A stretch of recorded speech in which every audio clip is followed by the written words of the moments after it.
Afternoon, everyone. Week before your midterm, we took a closer look at leaders and their contribution to diversity and inclusive initiatives. This week, we'll be looking at diversity challenges from 3 points of view: the human resource management point of view, also known as HR, the organizational development point of view, also known as OD, and finally, the point of view of an industrial organizational psychologist, also known as IO. We will look into the best practices and approaches from all sides.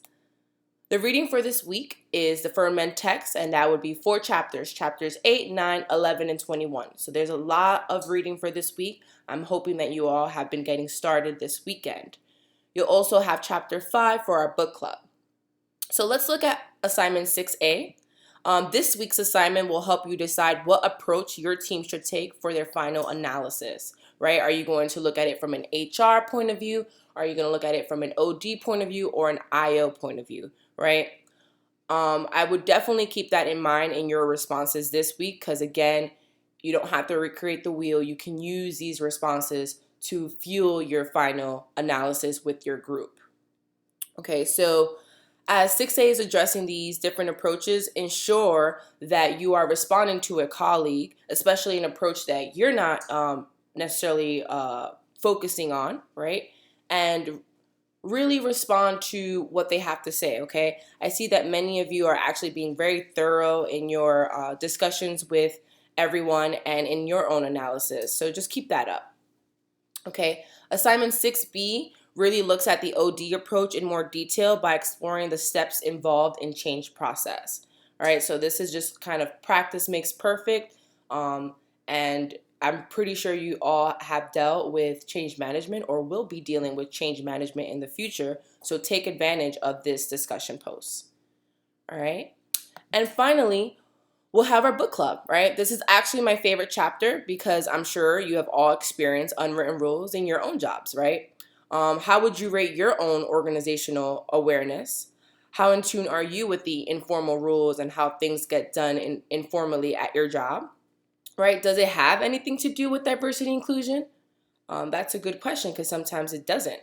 And finally, this specific chapter is going to look at the micro inequities. They're going to be discussed in greater detail, okay? So I look forward to reading your discussion. This is a really, really good chapter, I promise.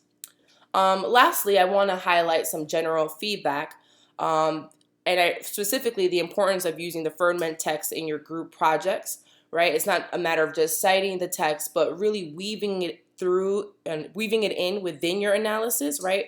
It shouldn't just be in blocks and chunks around your paper, but it should be at the first paragraph of your analysis all the way to the end, right? Just weaving it through. One reason why I enjoy this text is because it provides practical methods and frameworks you can actually apply versus just simple discussion of theory, right? So take advantage of it. I'll be looking for it in your analysis. And lastly, one area of opportunity is the APA referencing. Especially at a master's level, we should all be feeling really comfortable, not only familiar, but comfortable with using APA. Okay, so I've also wanted to highlight a resource I've been using since my time at the University of Hartford, which is Our Purdue, okay? So if you Google it, it'll literally, you don't even have to go to the site. You can use these hyperlinks that you see here and go to where you feel that your area of opportunity is, right? Is it your in-text citations or is it the reference list? Okay, so Our Purdue is amazing. It gives you examples and it also gives you kind of like a template. So please use the resource. There's no reason why in the next assignment anyone should have troubles with APA. I saw a couple running heads as well that need some fixing. So make sure your cover page is accurate. All right.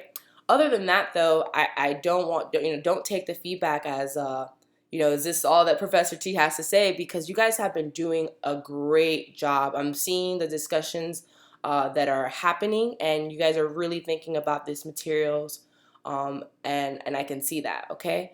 So keep up the good work, and I'll see you all, or I'll hear from you all next week. Winner? I don't care. The ending was choppy, but I don't care. It's still, I didn't say anything stupid, right? All right, so they're gonna say like, oh, what fluff she said. I don't care. the sound of your